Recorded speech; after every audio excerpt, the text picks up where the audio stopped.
मुंबईत बेस्टचे जे कर्मचारी संपावर गेलेले आहेत आणि या सगळ्या संदर्भात बोलण्यासाठी आपल्यासोबत नितीन नांदगावकर जी आहेत.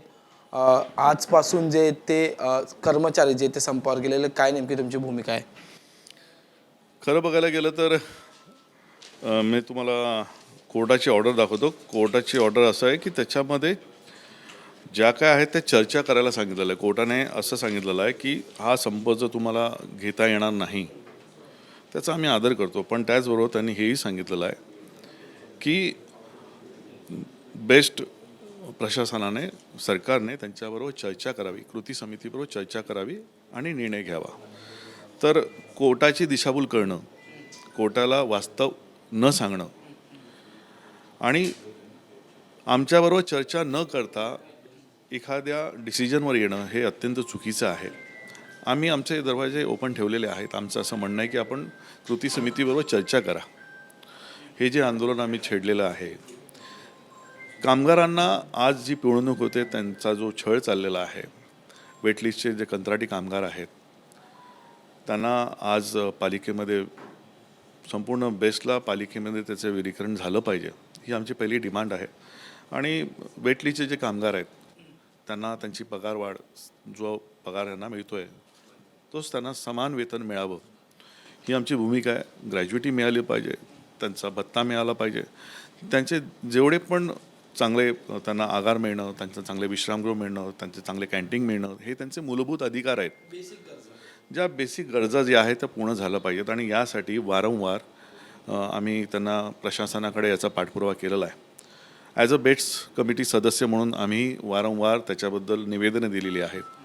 त्याच्यावर काहीतरी ठोस निर्णय घ्या, अशा आमच्या भूमिका आहेत. या सगळ्या गोष्टी पाहिल्यानंतर कृती समितीच्या माध्यमातून आम्ही वेळोवेळी त्यांना निवेदनं दिलेले आहेत की याच्यावर काय तो योग्य तोडगा आपण काढा. मुंबईला वेठीस धरणं किंवा कामगारांना कुठेतरी संपावर जाण्यास भाग पाडणं हे कोणालाही आवडणार नाही, याची आम्हाला काळजी आहे. आम्ही शांततापूर्ण आंदोलन करून त्यांना हे दाखवू इच्छितो की कामगारांची आता पिळवणूक थांबवा, त्यांची पगारवाढ झाली पाहिजे, त्यांना त्यांची ग्रॅज्युटी मिळाली पाहिजे आणि पालिकेमध्ये विलिनीकरण होणं फार गरजेचं आहे. या प्रमुख ज्या मागण्या आहेत त्या बेसिक गोष्टी आहेत. आज जर केलं नाही तर मग कधी, ही आमची भूमिका आहे. आणि कोर्टाने जे आदेश दिलेले आहेत हे आत्ता 7:30 वाजता माझ्यामध्ये आलेले आहेत. आम्ही ऑलरेडी त्यावेळी तिथे त्या हॉलमध्ये होतो. कामगारांबरोबर आमची बोलणी सुरू होते. त्याच्यानंतर आमचं हे आंदोलन जे आम्ही सरळ जाहीर केलेलं आहे की आमचं हे आंदोलन आहे, या आंदोलन स्वरूपात रात्री 12च्या नंतर आमचे कामगार तिथे बसून राहतील. तुमच्याकडे वेळ आहे, तुम्हाला कोणी रोखलं आहे? तुम्ही या, तुम्ही चर्चा करा. कोर्टाचं स्वागत करतो, त्यांचा आदर करतो, पण कोर्टाची जी दिशाभूल केलेली आहे त्याचं स्पष्टीकरण कोण देणार? जर कोर्टाची दिशाभूल करून जर अशा पद्धतीने ते आव्हान करत असतील तर कंटेम्प्ट कोणावर टाकला पाहिजे? वास्तविक पाहता आम्ही प्रत्येकाला हेच सांगतो आहे की प्रशासनाची भूमिका, बेस्टची भूमिका त्यांनी मांडावी. कृष्णा विश्वासरावजी जे अध्यक्ष आहेत त्यांनी चर्चा करावी आमच्याशी. आजही वेळ गेली. या आधी कोणाकोणासोबत पत्रव्यवहार केला होता आणि किती दिवसांपासून हा पत्रव्यवहार सुरू? माझ्या मते 8 तारखेला आपण गेले 3 महिने हे पत्रव्यवहार सुरू आहेत. त्याच्यामध्ये तुम्हाला सांगतो मी, तुमचं नाव सांगा, पद सांगा. ॲडव्होकेट उदयकुमार आंबोणकर, मी बेस्ट कर्मचारी सेनेचा जनरल सेक्रेटरी आणि या ॲक्शन कमिटीचा संयोजक आहे. गेले 3 महिने आम्ही हा पत्रव्यवहार चालू आहे. सभागृह नेता असतील का, नवीन बॉडी आली त्याच्यानंतर सगळे गटनेते असतील, उपमहापौर, महापौर, BST कमिटी चेअरमन, आयुक्त अगोदरच्या आणि आत्ताच्या, त्याच्यानंतर BST कमिटीच्या चेअरमन आणि BSTचे जनरल मॅनेजर, यांना आम्ही गेले 3 महिन्यापासून फॉलोअप करतो आहे. पण ह्या मागण्या 3 महिन्यापूर्वीच्या नाही आहेत, ह्या 19पासूनच्या पेंडिंग आहेत. कोणीच काय करायला तयार नाही आहे. म्हणून आम्ही लोकांमध्ये गेलो, कामगारांची जागृती केली. आणि परिस्थिती अशी आहे की कामगार काय म्हणतात की आम्हाला जर जगायचं असेल तर मग आज थांबलं पाहिजे, नाही तर आम्ही मरून जाऊ. कारण BST मारायचा प्लान पूर्णपणे शिजलेला आहे. त्यामुळे आम्ही ह्या तुमच्या माध्यमातून आम्ही सरकारला पण आवाहन करतो आहे की कारण सरकारच्या हातामध्ये विलिनीकरणाचा ठराव हा 2017 साली उद्धव साहेबांच्या काळामध्ये मंजूर झाला आणि तो UDकडे तेव्हापासून पडलेला आहे. मग आत्ताचं सरकार, जे UDचे मंत्री आहेत एकनाथरावजी शिंदे, त्यांनी ते घेतलं पाहिजे, तिचं मंजूर केलं त्यांनी. कारण BST शेवटी महानगरपालिकेचीच हे आहे, संस्था आहे, मग चालवायची त्यानेच. कारण त्यातले कायद्यातले जे मुद्दे आहेत ते काय सांगतात की BSTची सेवा तुम्ही सबसिडाईज मॅनरमध्ये चालवा, हे BMC ॲक्ट सांगतं. मग सबसिडी मॅनरमध्ये चालवताना खर्च आणि उत्पन्नातलं जी तफावत आहे ती त्यांनीच भरायची आहे. एकूण एकूण आता किती मागण्या आहेत? कारण की असं कळलं जाते की PPE द्वारे ते मुद्दा आहे, कंत्राटी भरतीवरून पूर्णतः हे करा, ग्रॅच्युएट, अशा किती मागण्या आहेत नेमक्या? मी थोडक्यात तुम्हाला मागण्या सांगतो. एक पहिली गोष्ट, जे रिटायर कामगार आहेत त्यांचे जे काय 1400 कोटी द्यायचे ते त्यांनी एक रकमी द्यावे. तुकड्यात देऊ नका. लोक मरत चाललेत. त्यांच्या इतक्या 35 वर्षाची सेवा तुम्ही तुकड्या तुकड्यात देताय आणि मस्करी चालली त्यांची. दुसरं आहे BST कामगारांचा जो मागचा अंतरिम करार झाला त्याचे जवळजवळ 600 कोटी रुपये एरियस देणं बाकी आहे. 21 ते 26च्या काळासाठी आम्हाला 7वं वेतन घ्यायचं आहे, त्याबद्दल चर्चा आहे. पिरियड संपून गेला, ते अजूनही होत नाही आहे. त्याच्या पुढे जाऊन BSTच्या बस 3337 राहतील. ते 19ला MOU झाला, तो अजून त्यांनी मंजूर नाही केलेला आहे. आणि हे जे येतात आयुक्त, ते काय म्हणतात आमच्यावर बंधनकारक नाही. अरे प्रवीण परदेशींनी सही केलेली आहे त्या पत्रावर.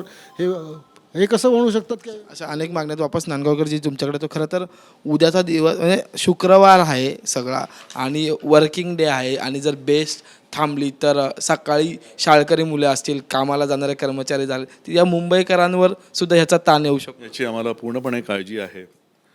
मी पुन्हाही आपल्याला आपल्या चॅनलच्या माध्यमातून आठवण करून देईन. आमची भूमिका ही कामगारांची भूमिका आजपर्यंत 2019पासून ज्या मागण्या प्रलंबित आहेत, विलिनीकरणच्या सर्व अटी आणि शर्ती त्याच वेळी लागू झाल्या असत्या, पण ते महानगरपालिकेने त्यावेळी ते मनावर घेतलं नाही. आणि मला असं वाटतं की ज्या रास्त मागण्या आहेत, ज्या मूलभूत गरजा आहेत, त्या जर आता जर पूर्ण नाही झाल्या तर अजून किती पाठपुरावा करायचा बाकी आहे.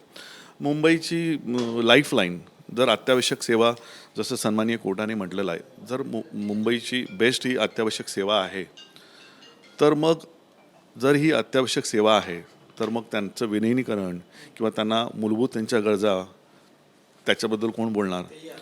तेही अत्यावश्यक आहे. त्याच्यामुळे जर BSTची ही सेवा अत्यावश्यक आहे तर कामगारांना त्यांच्या मूलभूत सुविधा मिळणंही तेवढ्याच गरजेच्या आहेत. तर त्याच्यावर प्रशासनाने आपली जी भूमिका आहे ती स्पष्ट केली पाहिजे. आणि आमचं म्हणणं आहे की आज आमच्या स्वतःच्या स्वमालकीच्या 249 बसेस आहेत आणि वेटलिस्टच्या जवळजवळ 2700 बसेस आहेत. आमचं म्हणणं आहे की त्या 2700 बसेस ज्या कंत्राटी, ज्या वेटलिस्टवर चालतात, त्या स्वमालकीच्या आपण हस्तांतरित करून त्या आम्ही चालवलं पाहिजेत. कामगारांची भरती झाली पाहिजे, त्यांचे प्रमोशन झाले पाहिजेत. पण सर्वात महत्त्वाचं हे सगळे विषय एकच याच्यातनं मार्गी लागतील, ज्याचं विलीकरण झालं पाहिजे. एकदा का विलीनीकरण झालं की ते कंत्राटी कामगार पण आपले होतील, कारण आज त्यांच्यावर उपासमारीची वेळ, त्यांना कमीत कमी पगारामध्ये ते काम करत आहेत. आज जे मुंबईमध्ये जे अपघात घडत आहेत, कुठे ना कुठेतरी कोर्टानेही त्यांच्यावर ताशेरे ओढलेले आहेत की हे अपघात घडण्याची परंपरा कशामुळे होत आहेत. तर हे जे ठेकेदार आहेत, त्यांची जी मनमानी सुरू आहे, त्या ठेकेदारांनी त्यांना कमी प्रशिक्षण देणं, कारण त्यांना हा मुबलक पैसा मिळतो.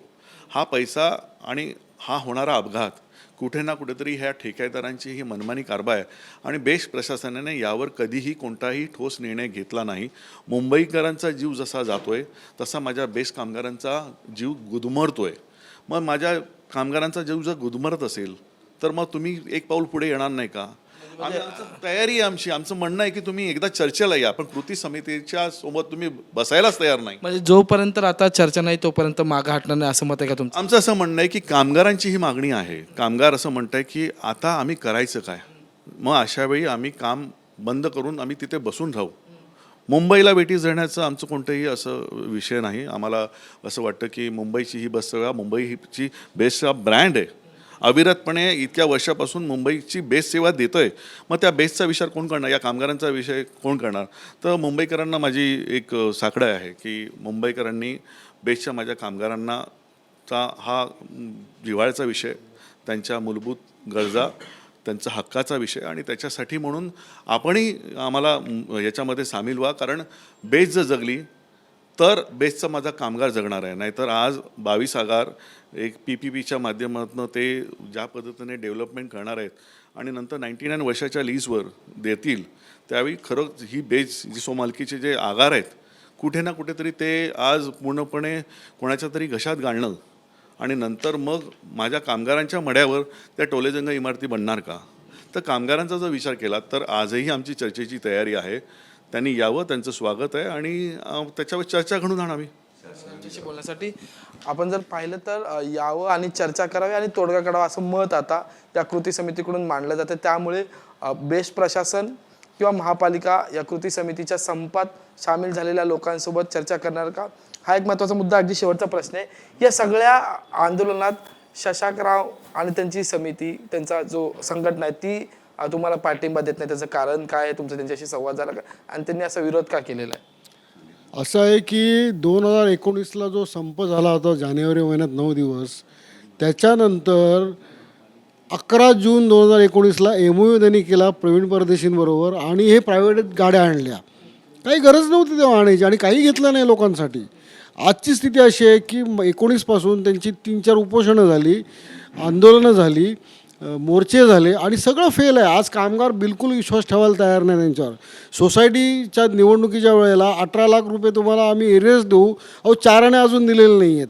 तर लोक चिंतेत आहेत, चिडलेले आहेत आणि त्यांना माहिती आहे शशांकरावांना की आता कामगारांसमोर आपली डाळ शिजणार नाही, म्हणून ते कुठेतरी वेगळ्या क्लुप्त्या करत कोपऱ्यामध्ये बसलेले आहेत आणि लोकांना सांगतात की आता चर्चा चालू झाली, हे झाले ते झाले.